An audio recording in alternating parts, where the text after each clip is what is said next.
All right, we're recording this. All right, I am nobody, and yet I'm everybody.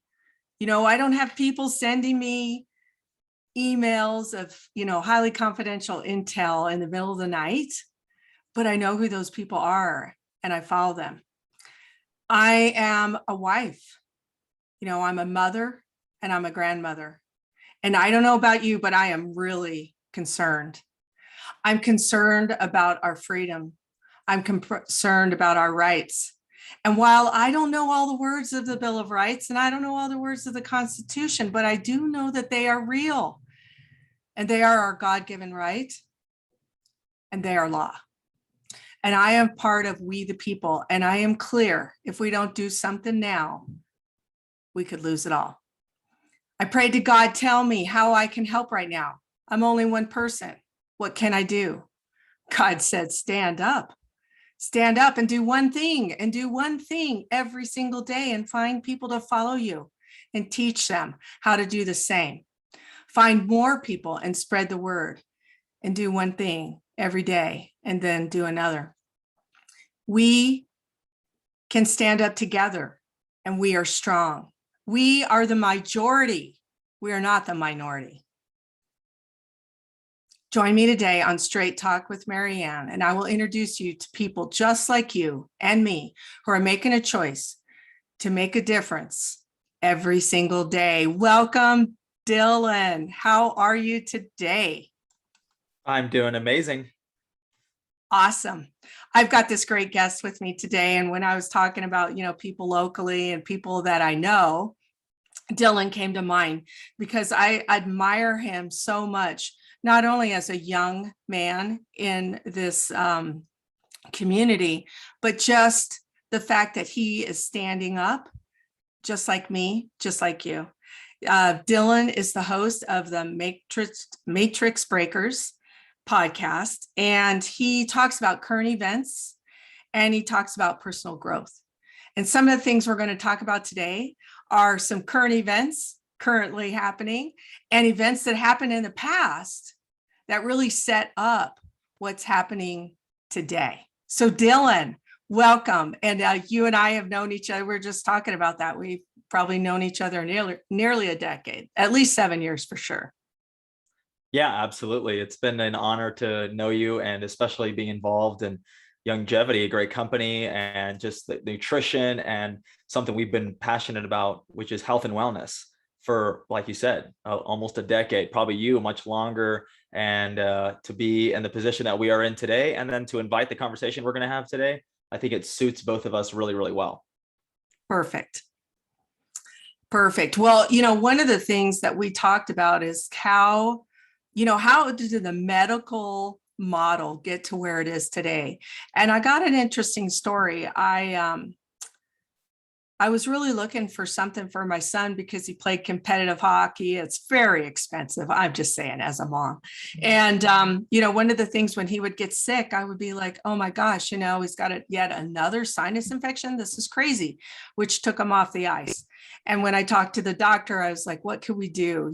Is there, what about some vitamins, And basically he just told me they're a waste of time and a waste of money and they don't work. So, I walked out of there feeling pretty defeated, as a mom, because you always want to help your kids. And I called a good friend of mine and she shared with me, Longevity, a company that both of you and I are in. But what's so amazing is he never had another sinus infection. And then I started looking what was happening to him. And I was like, hey, maybe I want to do some of that too. So it's true, probably over a decade, I would say, as a mother, as a wife, as a grandmother. I mean, I have what I call a longevity granddaughter. My daughter was on nutrition the entire time through her pregnancy. When she was born, they just said, oh my God, we've never seen such a healthy baby in a long time. And, that's what's kind of happening out there. It's not only, our people are getting sick, but our children are being born sick. and it's happening more and more. So I want you to share with us. I have to honestly say I've never actually seen this presentation. I got to see a couple of the slides prior to doing this, but I can say that I have heard about it and people have been really impressed. So Dylon, I'm so honored that you decided to join me today, and I can't wait to hear what your presentation is about. Yeah, absolutely. I guess to first and foremost, I think that the position that we're in today is really something that progressed over time. And in the Western world, which we'll get into, the reason why we have acquiesced so easily to a medical tyranny is because we've actually been in medical tyranny for decades as it is today. We have a totally backwards medical system or even view on medicine in most of the Western world. We look to pharmakia, big pharma, pharmaceutical medicines, pills, as a form of healing, when we know that they are toxic to begin with, and that they are chemicals because they are patented, right? They mimic natural elements that are in nature, that are readily available. But in order to patent them and to make them and sell them as a product, you have to molecularly change them and then make it your own business, right? And then we've normalized that. And how did that become normal when that is completely unnatural? And there are great methods out there for pharmaceutical, drugs to help you alleviate pain, help you to get through certain ailments like antibiotics and things like that. So it's not like a terrible, awful thing all around. But in general, when you put a specific set of medicine as a majority of what I would call an entire pie of medicine, a knowledge of medicine, a wheel of medicine, if you will, that has gone back since the beginning of, humankind, right? We've always been healing. We're healing machines, and this is how we've looked at our lives and our bodily functions for since we've been around, basically. And so to revamp that and to change that completely is the conversation we're going to have today. And it has led to where we're at right now, where we are being segregated in many parts of this country, as well as in the Western world, like in Australia and in Canada. Today in Canada, they just announced that they're going to have a vaccine passport as well. And all of this to be, again, in a backwards medical, model, right? To think that taking an injection that goes directly into the bloodstream, right, is medicine, is normal. That's kind of where we're at now. And that is just a huge deviation from organic and natural, something that we should be considering in every element, only looking to pharmaceutical and surgery as an emergency situation. Am I right? You know what? You're exactly correct. And here's the thing is that we have been conditioned to quick fixes where everybody's looking for a quick fix. Nobody wants to take the time, to remedy the illness or disease or what have you via taking the process of good nutrition, eating healthy food. That's what, I look at the food today. The food today is nothing near what it was when I was a kid and what my parents, what the food was that they were getting. And so, that's our healing. And because the food is so bad, and that's a whole nother story, and that the medical model has turned into some type of synthetic quick fix of everything out there, and people don't want to take the time. They don't want to change the way they eat. They don't want to do the things that they need to do to help their body heal. So that has been a conditioning. We have been conditioned to think that way, rather thinking of how can we heal our body naturally. Now, that's not for everybody. I mean, there are a lot of people, and I know some, and some, who have healed their body naturally.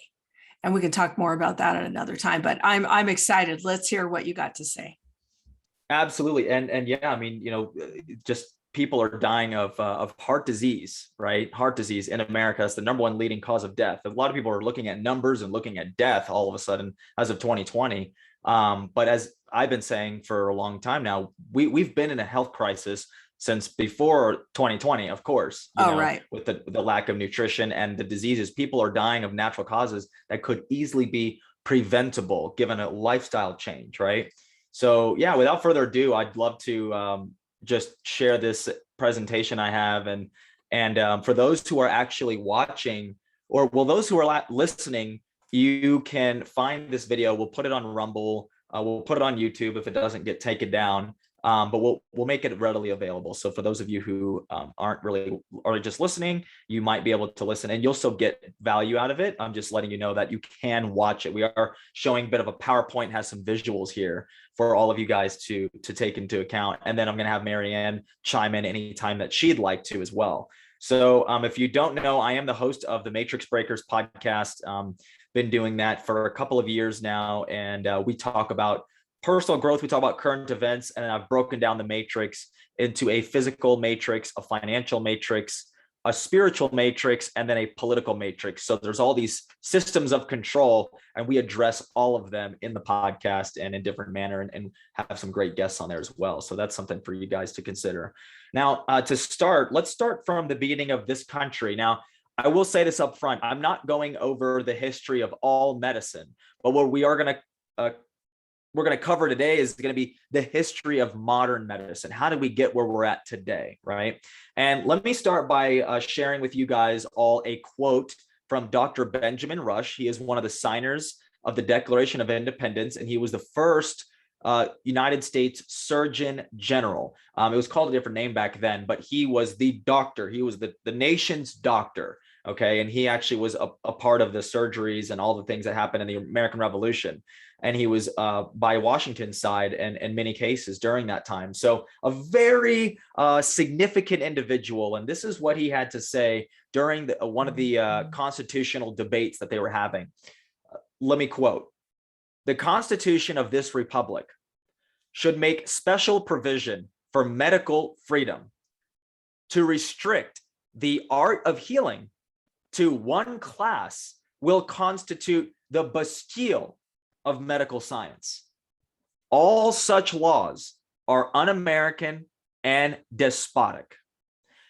Unless we put medical freedom into the Constitution, the time will come when medicine will organize into an undercover dictatorship and force people who wish doctors and treatment of their own choice to submit to only what the dictating outfit offers." Marian, what do you think about that? Yeah. I mean, if that's not, what do I want to say, like foreshadowing of what's exactly going on today. And like you said, it's not like this stuff has just happened. I think it's just becoming more and more apparent of what they've been doing, not in the mainstream media, because we know they're not going to talk about this, but certainly in alternative. So you got alternative medicine and you've got alternative ways to get the news on what's happening here.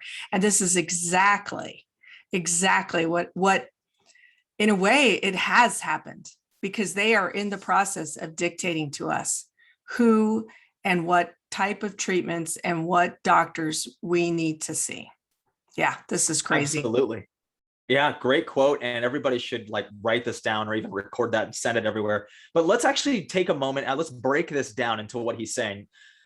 Look, he mentions medical freedom. He coined the term medical freedom already back in the right there in 1801. I mean, this is right when we're forming our nation. We've already had a nation for about 15 or so years with the Constitution, about almost 18 years. So this is very early on, and he's already saying we need medical freedom, already saying it, right? What does he mean by restricting the art of healing to one class, which would create a Bastille of medical science? What he's saying is that Bastille is a castle, okay, which means organization, structure. So he's saying that the art of healing will be only for one class of people. That's what he already predicted, that it would be a classist thing, that it would be of high class to actually be in control of medicine Okay. And then he said that at the time, he said it's un-American and despotic. He already knew that laws would be placed, all such laws. Okay. He already knew that they would dictate something from that position of power. And so, unless we put medical freedom in there, this is all the foreshadowing, as you mentioned, into the Constitution, the time will come when medicine, what does it mean by medicine? Medicine means the whole entire genre of doctors and all these medical scientists and things. They will organize into an undercover. He already knew they would do it discreetly. That's so important. He knew it, that discreet, undercover dictatorship, not an open dictatorship, not a tyrant dictatorship, but an undercover one. And that's how this all started. And a lot of people, so then he goes on and says, they will force people who want their own kind of doctors, who want their own kind of treatment. And those people will be submitted to or subjugated to what the dictating outfit offers. So not only are we in a place where this is obviously happening today with vaccines and different things, but they've even organized a way where you can't even be a naturopath in about 39 or 35 states in the United States, is it like, something like that. So that's almost over half of the United States. You cannot be a naturopath. Okay. So they're already taking control of this. And so I just wanted to kind of really preface that. And then of course we have the vaccines, we have all these other things. And this is the idea that we think we trusted medicine. There's this really blind faith that Americans had over medicine. You just don't think of, in America, like medicine's political. Like what? How would that ever happen? But of course it's political. Just like things are being politicized, like Hollywood and entertainment. Entertainment is completely politicized today, and okay, that's all right, whatever. The NBA, I want to flick on the basketball game, and it's just constant propaganda, and it's being politicized as well. So the idea that medicine would never be political, that's a far stretch, especially when we have a real class of people that are into scientism, the worship of science, and I would even say anti-God, right? Mm-hmm. You have this position of power that they're in medicine, and I hate to say that, but there has been science and religion, and they've always been at odds with one another, when a lot of things have shown through scientifically is that actually the Christian Bible and religion in a general sense actually connect scientifically. That's for a whole nother podcast. But look, this is all completely wrong, and it was totally foreshadowed right here in Benjamin Rush's quote. And I think what you said, when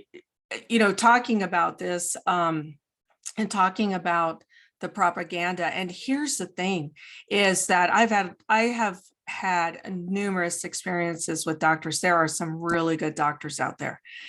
And then there's some not so good doctors, just like there's some really good lawyers and not so good lawyers. But here's the thing, I think because we put so much trust, right? They've taken an oath, right? They've taken this oath to, for mankind, right? To heal and help. And I think some of them have forgotten that oath of humanity that they took. And so I think that's even more frightening, because these doctors, people are believing what's coming out of their mouths. And maybe they're believing what's coming out of their mouths too. But a lot of the information that's going out there is not correct. And so how do you help people, right, to do the right research and to find the information they need to find and know the people they can trust? So let's, keep going. Yeah, absolutely. For sure. That's a good point. So, look, this is a really important key element that people don't really get. I coined it, and I thought it was important to bring into a medical PowerPoint of medicine, a PowerPoint about the history of medicine. I put in there is, why do we believe what we believe? So those of you who are just listening, I have a picture of a couple of the organizations I'm going to list off.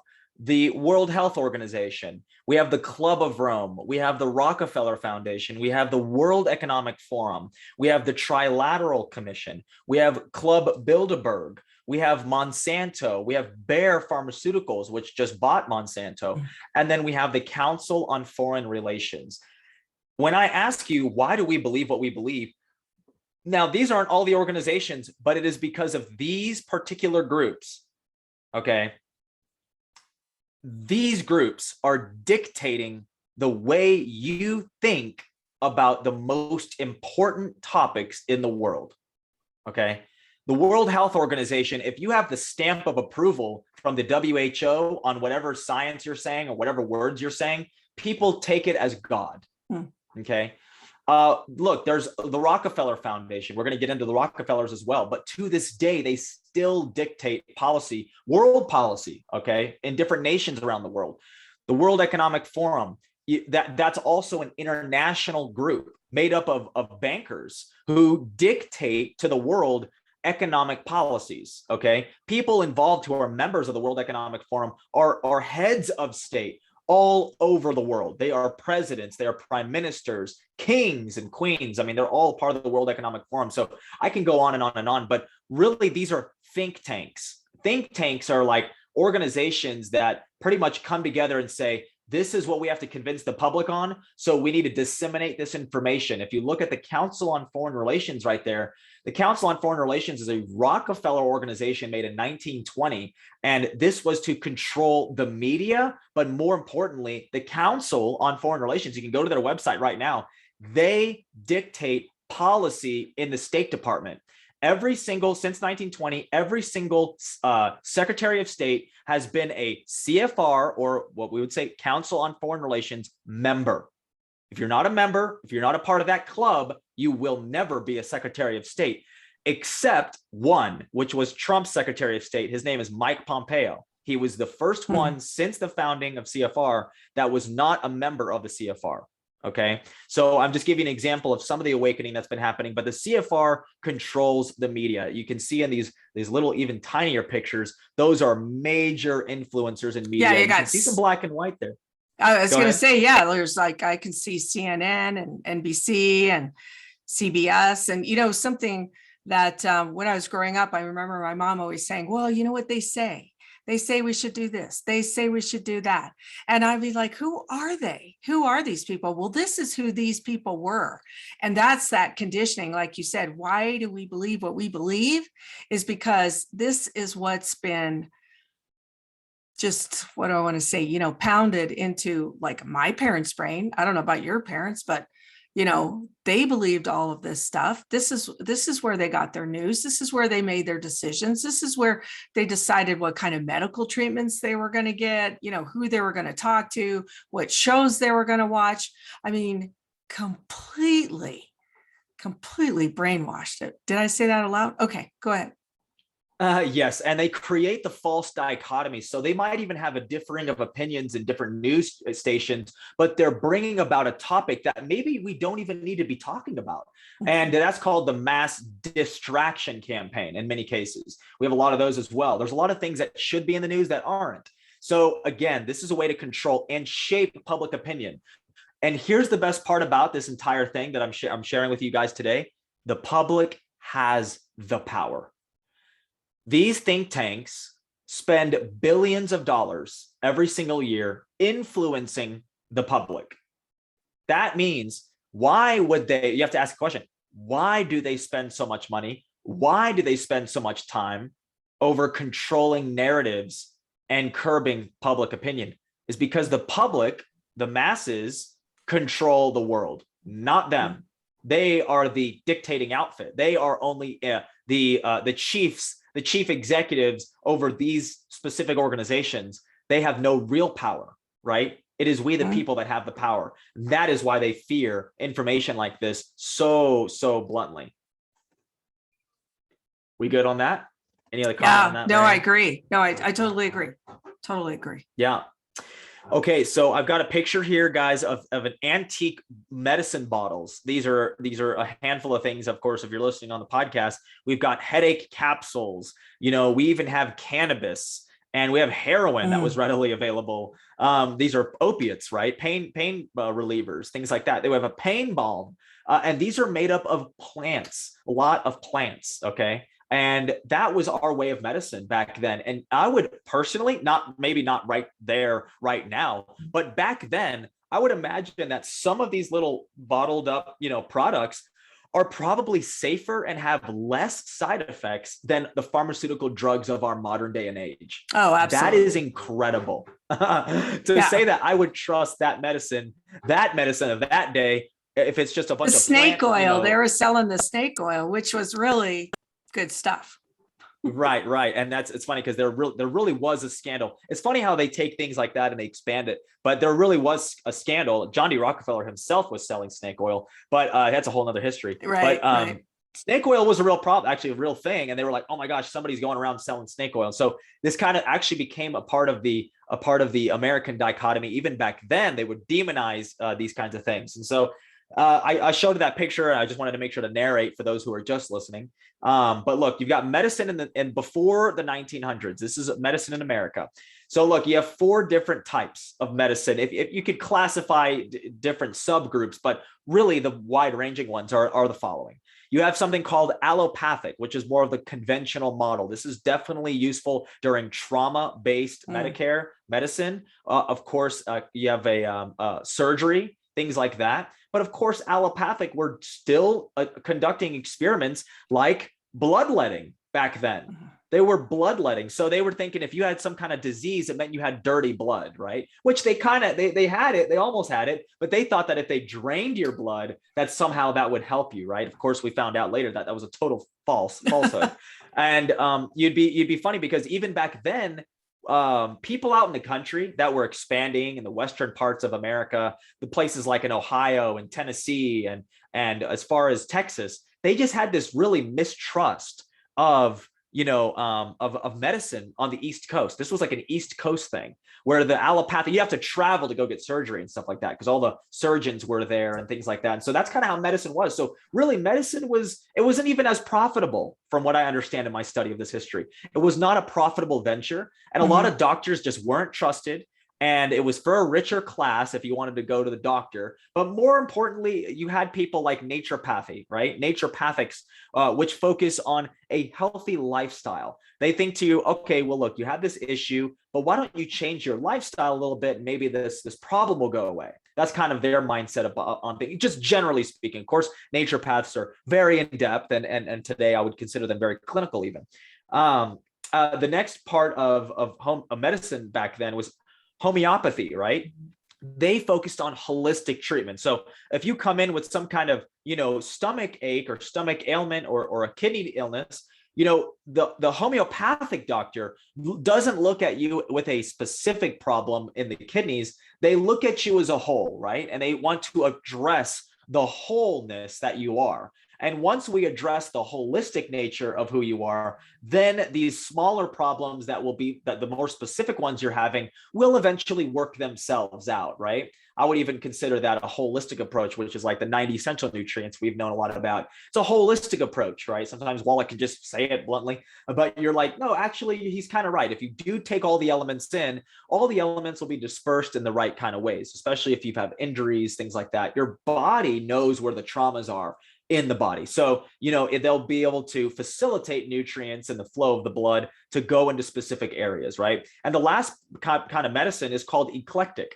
Eclectic medicine is like the botanical and herbal medicine. And what's very interesting is that Native Americans obviously existed in America. We don't even know how much further back they were, but before Christopher Columbus arrived, and then later England and France and all these other European nations to colonize. But we do know that they had a great amount of medicine concepts around plants, and they were able to help merge allopathic teachings at the time and naturopathic and put them together with plants. So this was something, there were Native American like elders and medicine men, what they would call them. They were teaching in college classes in the 1800s. I'm not just saying that this is the part of medicine that we have. There were colleges and institutions, very, very well off, well-to-do institutions that would be teaching this kind of medicine. Any thoughts on that, Marianne?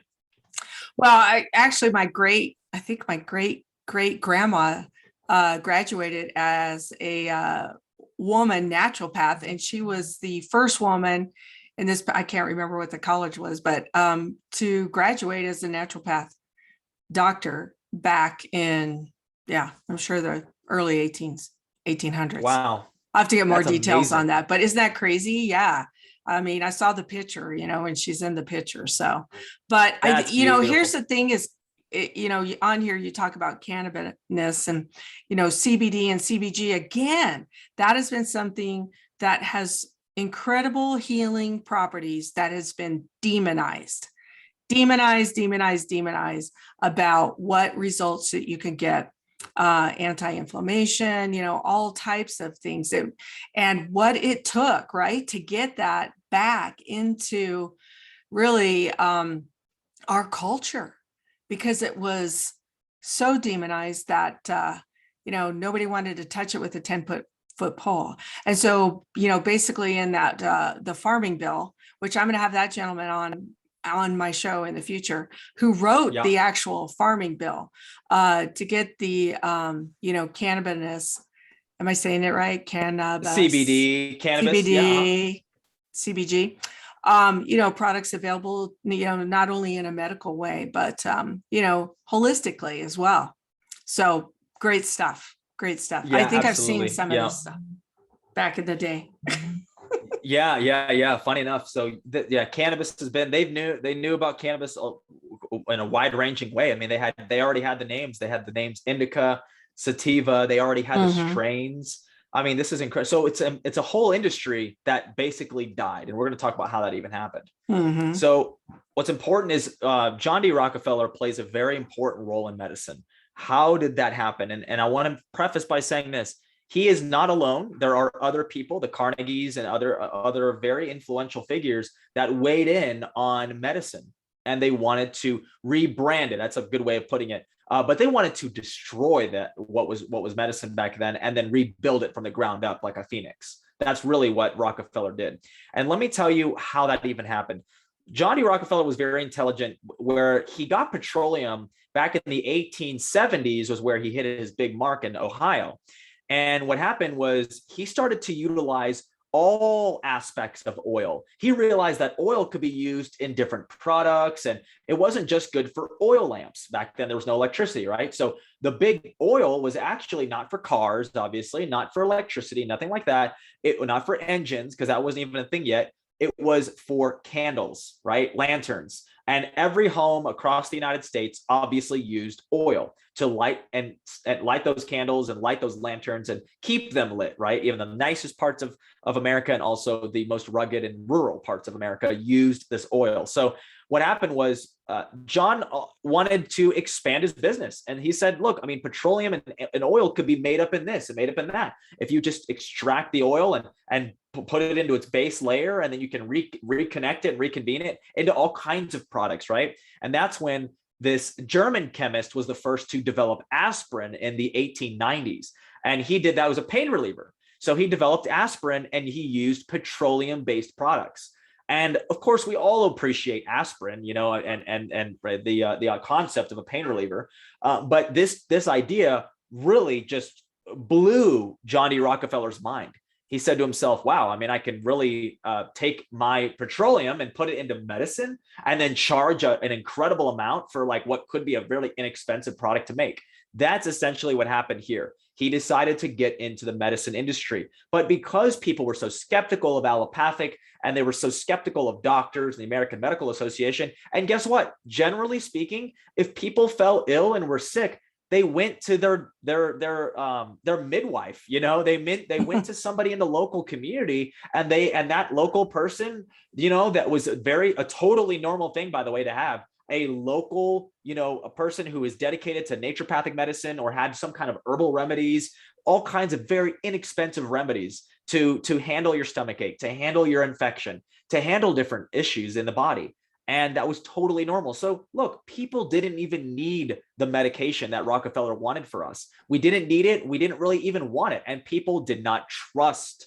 That's the key word. Americans have a natural inclination to be skeptical and to question authority, because we had a revolution about it, right? Right. So any thoughts on the Rockefellers and that whole deal? Well, I'm just thinking about, back when I was growing up, my parents never took me to a doctor, barely for anything. And I just remember I had an infection in my toe, and my mom just gave me some warm salt water and told me to soak it in there and then let my dog lick it. Right? Yeah. And it healed. That's what it works. My dog licked my toe. and it healed. And anyway, so it's just interesting, some of the remedies that were used back in the day that I still have my kids walk around on the grass when they don't feel good to get grounded, right? Yep. Just go It's out. the little things. It's the little things. Walk around in your bare feet, walk around the tree 10 times. You'll feel better. And a lot of times they Yeah. did. So anyway, all That's right. beautiful. Moving on. Yeah. So, okay. So how did Rockefeller go about rebranding? Well, he hired a guy named Abraham Flexner. Okay. And this is, guys, this is so important because this happened in 1907, 1908, because it was like a 2-year program, right? And what Abraham Flexner did is what we see the Dr. Fauci's of today. Okay. These are the people that are sort of in a position of power, and they're what they say, what their reports are considered God. Okay. That's kind of where we're at. And this is Abraham Flexner. I would call him the Fauci of that time period. He was somebody who was a critic of all these other types of medicines, right? So they sent him on a journey to go, quote unquote, write a report on the status of medicine in America, right? And for a lack of a better term, they called it the Flexner report, but it's actually professional. It's called something in particular. But look, the Flexner report basically said that naturopathic schools and eclectic schools and herbal medicine schools and homeopathic schools and all these other schools, he basically said they're all hokey pokey. They don't know what they're talking about. And we really, really need to consolidate medicine into a sort of everybody says and everybody's on the same tune. And we really, it's a real problem. So they made a problem out of what wasn't a problem. Does it make any sense? Yeah. It's kind of like the whole COVID thing. Like there's a flu every year. It's fine. We just, we move on. But they made a problem that really wasn't there. So problem, reaction, solution, right? So they said, look, we're gonna go ahead and make this a real issue. So look, I mean, the media at the time was already in cahoots with the Rockefellers and especially the Carnegies. Okay, Rockefeller had a big, broad vision for that, and he wanted to control media. He wanted to control the public opinion. So they really hammered the Flexner report in newspapers all across the country. By the way, our literacy rates may be higher today, but the amount of reading that we did during this time period and before then was very, very high. Americans, on average, that was their form of entertainment. So when you have these, long reports being sent everywhere, like the Flexner report, it convinced the American public that there was some kind of outrage around these other medical schools and that we needed, this idea of a consolidated medicine. Again, an undercover dictatorship of one class. This is the thing. This is what pushed it. It's called the American Medical Association. So Congress let the American Medical Association, the AMA, be the only body with the right to grant medical school licenses. I want you to consider that. So you give one power to a particular agency, just like we got with the public health and the CDC. CDC's God now, right? This is what started with the AMA. And the thing is, these things they're not governmental. They're not, people that we voted into place. These organizations, they're just public organization telling us what we should do. Well, they're bureaucracies full of bureaucrats. Right. And these are like Fauci, he been 40 years? He's since Reagan, I think. I mean, how many presidents is that? So there's just so much there. And it's incredible to think that these are the bureaucracies are in control, as I mentioned, with the Council on Foreign Relations, influencing the State Department, things like that. So the AMA, when you give a particular agency that's not even government run, by the way, the AMA isn't really even government run. The AMA it literally is a class of allopathic doctors and allopathic focused scientists who run their board, and their stamp of approval becomes God in the medical field. And guess what? This is what happens when, okay, well, they're just looking for a vaccine passport for those who have it. Oh, so and so. Well, then what happens is they actually started to criminalize naturopathic doctors, homeopathic doctors, herbal medicine doctors. You were now considered, quote unquote, practicing medicine without a license, which was a federal prison time of up to 10 years. which is a complete outrage. Outrage. Because these people have been teaching medicine, have been the local people that have been trusted in their communities, that know what they're talking about, that have been using the same treatments that their grandparents and great grandparents been using for years and generations. But all of a sudden, that's all going to change, and you could be arrested if you are practicing medicine without a license. And that is exactly what's going to happen with vaccine passports and all these other, these other medical measures. Well, if you come in here, if somehow contact traced, if you gave COVID to somebody and you're not vaccinated, then you're committing a criminal offense. See, this is the kind of thing that's going to start happening. Right now, it's just kind of socially. Go ahead. No, I'm just going to say we have to say no. We just have to say no. I read a little article about a mechanic that came in and said, okay, I'm going to require everybody here to get vaccinated. And part of them left, part of them stayed and said no. And a week later, guess what? No vaccine. And so here's what's so scary is people don't want to stand up to these organizations or to the government. And we are the people. They're working for us. And these organizations, the CDC, the WHO, whatever, we don't have any, what do I want to say? Like, we don't owe them anything. And they can't control us. And so we have to stand up as we the people and say no. And guess what? You might lose your job, or you might have to move on to do some other career. But here's the best part. It's all against the law. So everything that these employers are trying to do are against the law. I mean, it's just like, it's like saying I can't hire somebody who has HIV. I mean, it's medically discriminating. It's doing all kinds of, it's unbelievable. And so that's the best part is, yes, you're absolutely right. It's the population that controls. Like you said, there's a mechanic shop. They wanted everybody vaccinated. They sent out a report. People started quitting.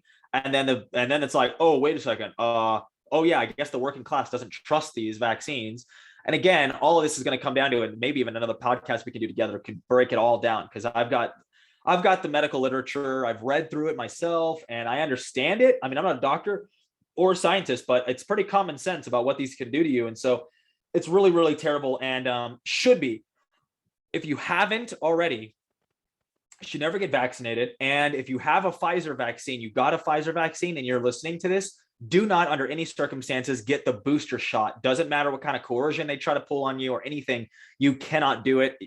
I'm just telling you, warning you, you have to do your research. But we won't get into that right this second. I mean, the vaccine is obviously people's choice, but it's not really a vaccine, right? So when you are choosing, know what you're doing, know what you're choosing versus here's the question. I never get this question. Why you're so adamant about not getting the vaccine, the jab? Why are you so adamant? Nobody asked me that. Why don't they ask me that? They say, oh, you didn't get vaccinated? I got vaccinated. They didn't say, oh, why didn't you get vaccinated? They just think that I'm some kind of conspiracy theorist and that I'm a super spreader. But I'm going to tell you right now, I've been all over the country. I've driven around the country. I've flown around the country. I was in Tampa at I'm wearing my shirt right here. I'm going to show it quick, the reopening of America with Clay Clark. I mean, there had to be 8,000 plus people there. No mask. I looked around, people were smiling. And guess what? Nobody was giving me some kind of evil eye because I wasn't wearing a mask. And I don't want to be judged on my medical decisions. I've made a lot of medical decisions that nobody knows about, but those are my decisions. Those are my private decisions, and it's none of your business. So why is it so important for everybody to know who's vaccinated and who's not vaccinated? The propaganda that they're pushing out there, you think separation happened with Black Lives Matter? No. This is the separation. That's what they're trying to do, because if we're separated, we're not near as strong. But if we're standing together, we're very strong because we are the majority. Again, we are the majority here. Okay, get going. Sorry, my little rant. Yes, there. I absolutely love it. And yep, absolutely. I think that, I will just say that, look, I'm a hardliner on this. This is all completely unnecessary. And that, yeah, me and Marianne, especially knowing what we know with medicine in terms of nutrition and holistic measures to take care of yourself, there are ways to do that. There are I'm ways going to to do that. say So something too. I've had the yeah, CV-19. I had it. I had it And too. whatever it is, because we don't even know what exists. Maybe I Yeah, had yeah. a new flu strain that showed up. But you know what? I've got a strong immune system. Kicked it. I didn't have to go to a doctor. Didn't have to go into the hospital. And but the interesting thing is that a lot of people who don't believe in nutrition, don't have, again, haven't changed their lifestyle, don't have powerful immune systems, right, to kick it. This could be the flu. I've had bronchitis. My husband's had pneumonia. I mean, believe me, there are things out there that can make you sick. Heck, over a million people die from tuberculosis every year. Over a million people around the world. You don't even hear about that. I bet that same million people, now they've been added to the CV-19 death rate, just like everybody else with heart attacks, heart disease, all these different diseases. Suddenly people aren't dying from them anymore. We're just dying from the CV-19. So you guys, you got to just, you got to do some research. You got to look beyond the propaganda of the current, media out there. Good. You want to go to an alternative doctor? Go to an alternative news stream. Yeah, absolutely. It's crucial that people know that. And for you starting off your entire podcast in the realm and the place that we're in, I think it's great and amazing that people learn what we're learning right now. And I hope you guys enjoy this presentation. So yeah, I mean, on the finishing up this slide though, look at this graph right here. I'm going to show it or say it for the people who are just listening. Okay. It's a graph showing the number of medical schools from 1850 to 1922. Okay. Now, if you can see in 1850, there were 52. In 1870, there were 75. So they're naturally growing. So they're growing in number. And by 1900, that 30 years later, there was 160 medical schools. That included all the kinds I just mentioned, right? All the eclectic and homeopathic. 1904, 6 more were built. So in 4 more years, you had 166 medical schools, which was the peak in America, right?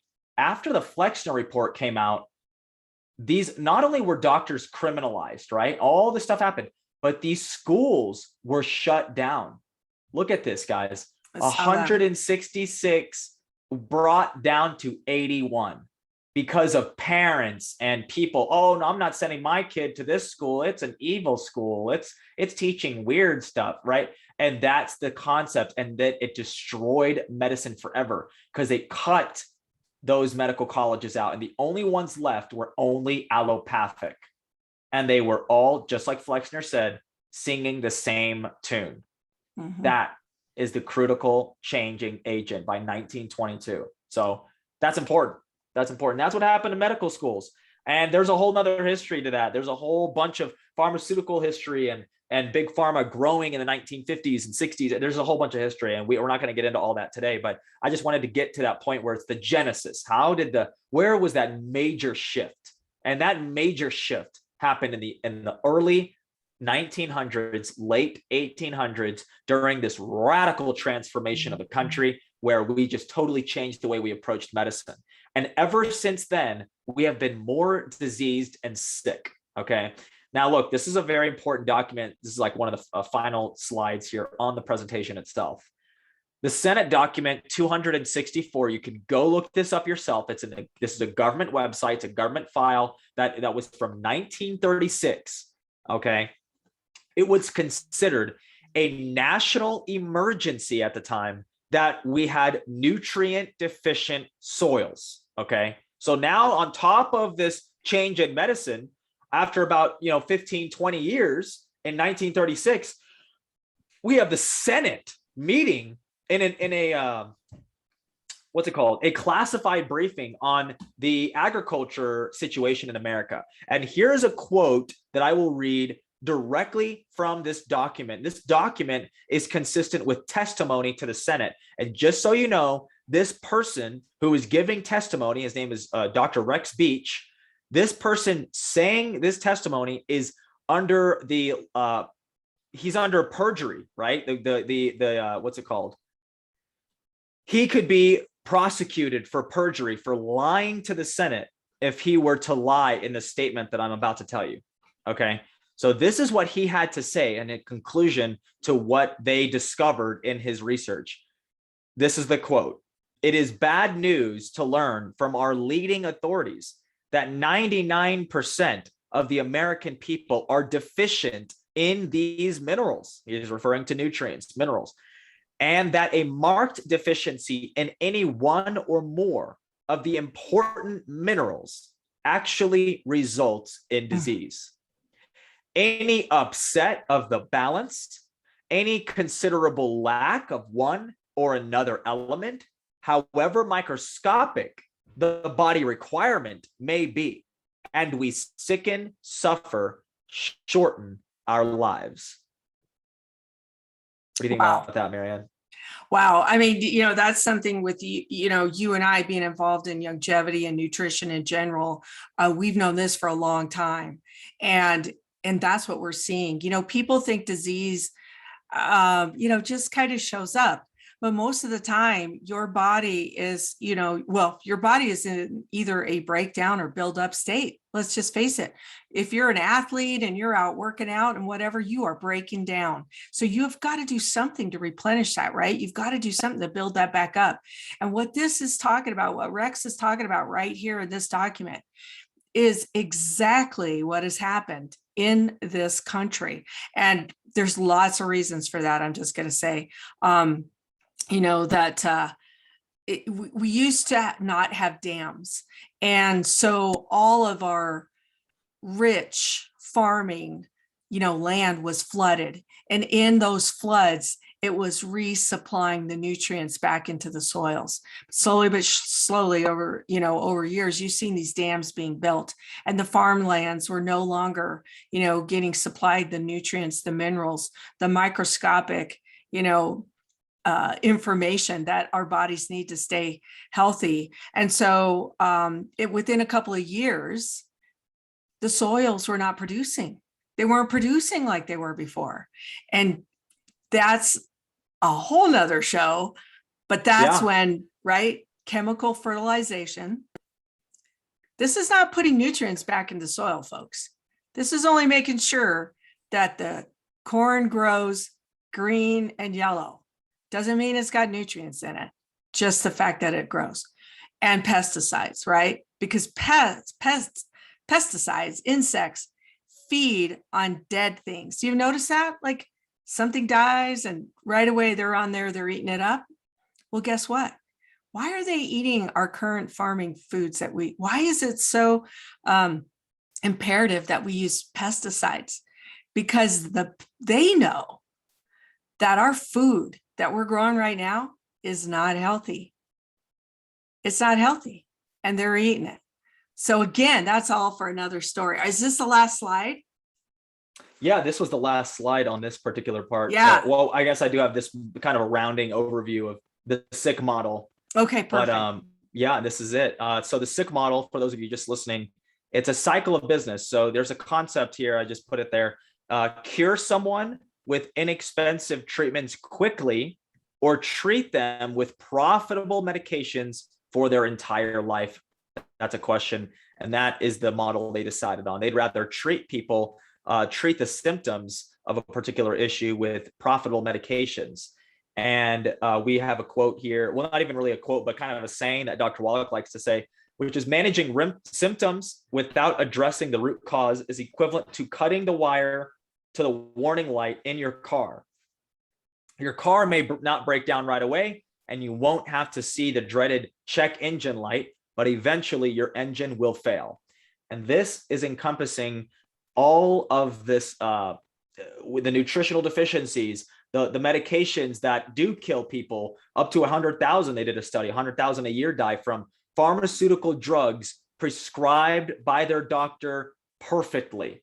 So taken and prescribed by their doctor perfectly, they're still dying of their prescription medication. So there's all these different issues, okay? And we're all sick, but we all have to realize that this getting scared of the flu when you're dying, when you're smoking cigarettes every day, or when you're dying of heart disease on average, or you're a diabetic, you have bigger issues to worry about. Yes, can a COVID take you down if you have preconditions, or can any flu take you out if you have preconditions?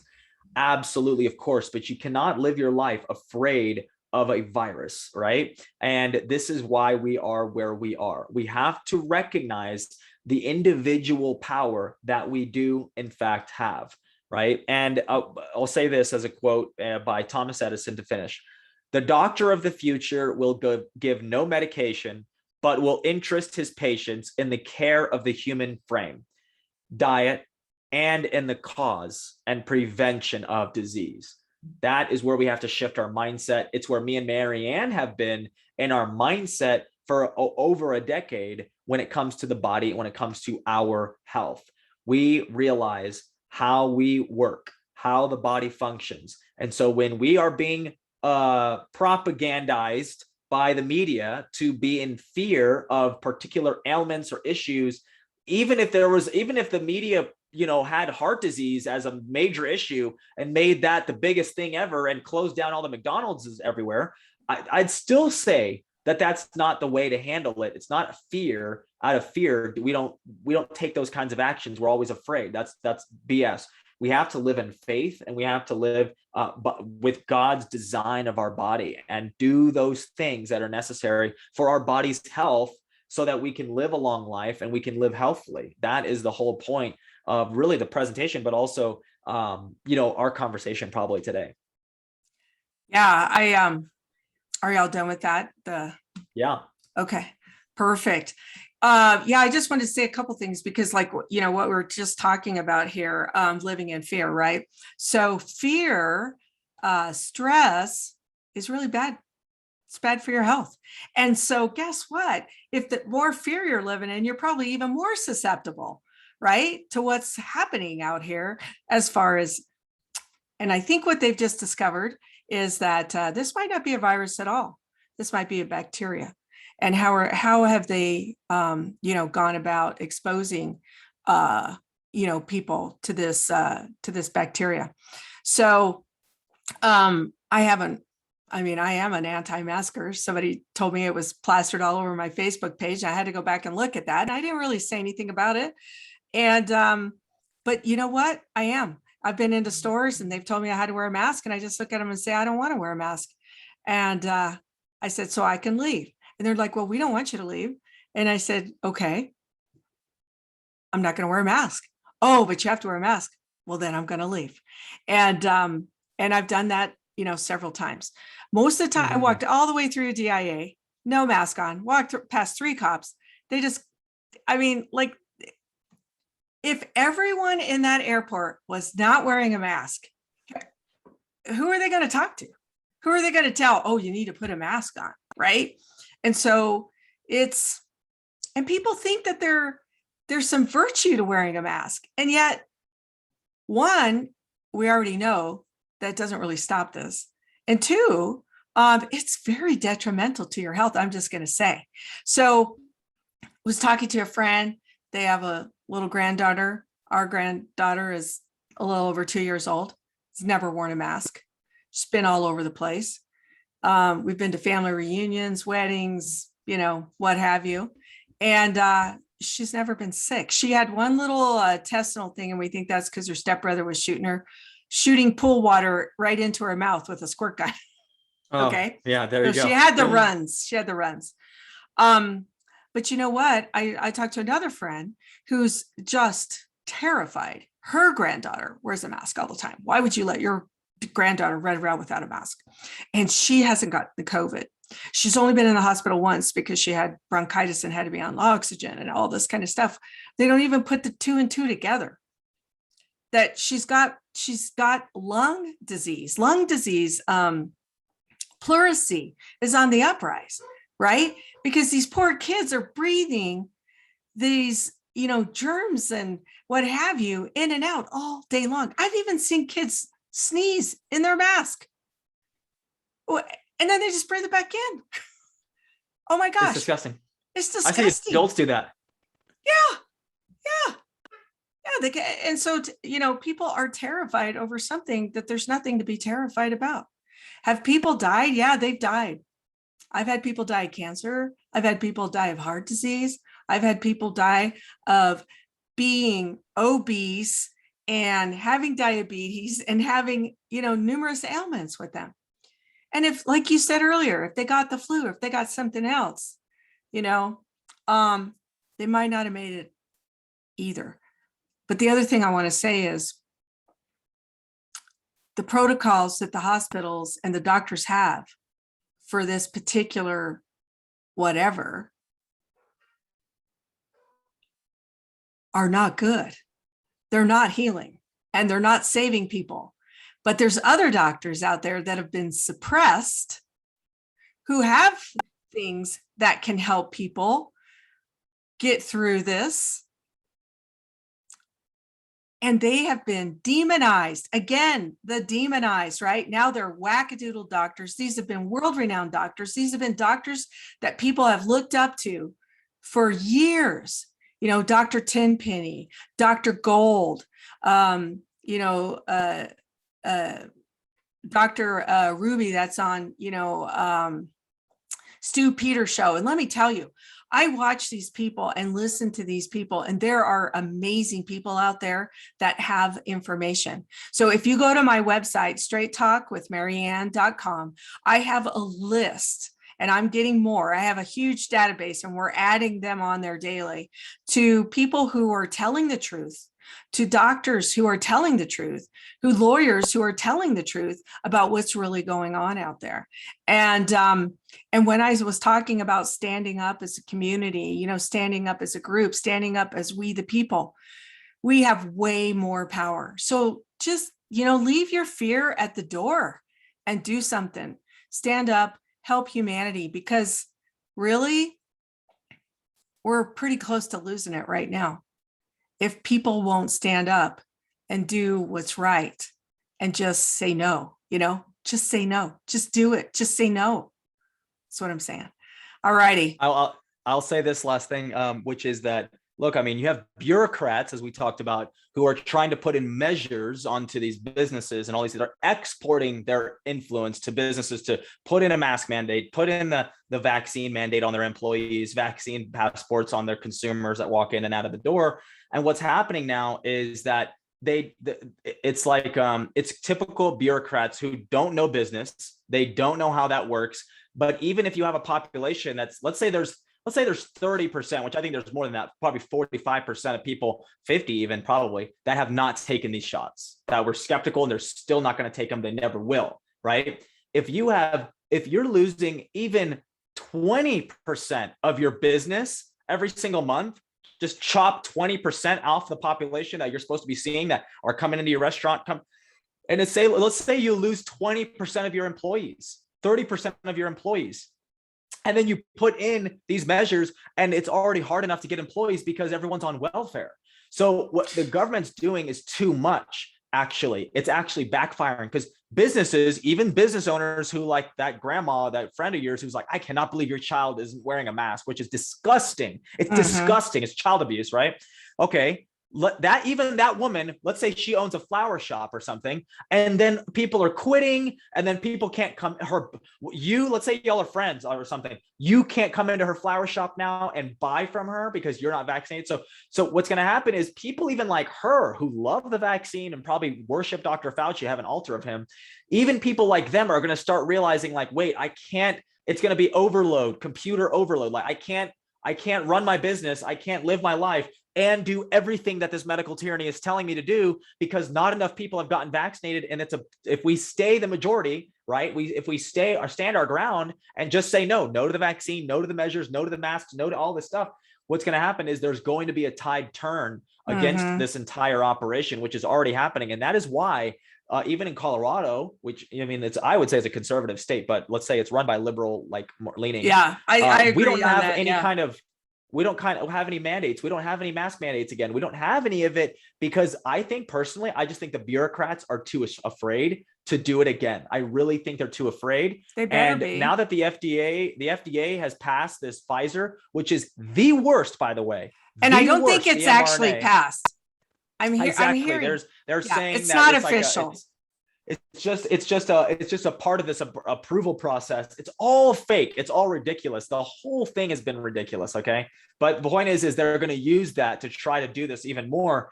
And again, it's the worst one. So I just think that, I think that this is our fight. Our fight is definitely on a local level. It is definitely, like Marianne said, it's walking in without the mask. It's doing these kinds of things, but it's more in the local area, meeting your friends, the conversations you're having around people that vaccinated or not, whatever. Just talk to people around you and open this dialogue, because we are losing our freedoms. We're losing connection to what we know is right and true. And we are living in Dr. Benjamin Rush's nightmare, which is that this medical dictatorship is happening now. And we just won't stand for it. And I do encourage all of you to continue to fight the good fight. And well, you can always reach me at Matrix Breakers anywhere. I am Dylon Dylon Suggs on Instagram and on Facebook. If you guys want to add me, connect with me. It's Dylon, and my last name is Suggs. If you type that in anywhere, you can find me. Even if you Google me, you can find me there. And yeah, I really appreciate this. Nice. Yeah, I'll have this show will be up on my website as well, and then I'm going to push it out to some other venues as well. And this is my flagship interview, and I'm so excited that you took on my offer. I know I've been talking about this for a while, so it's just exciting to have you here. And thank you so much. And really, if you just want to know more information and have more truth in your life, then just go to straighttalkwithmarianne.com. And it's Marianne is spelled a little bit different, right? So it's MARIANNE.com, straighttalkwithmarianne.com. For those of you who are just listening on the podcast, but thank you so much, Dylon. I appreciate you. I love you. And this was fun. Thanks for coming on. Appreciate it, guys. We'll see you soon, and we'll come on again.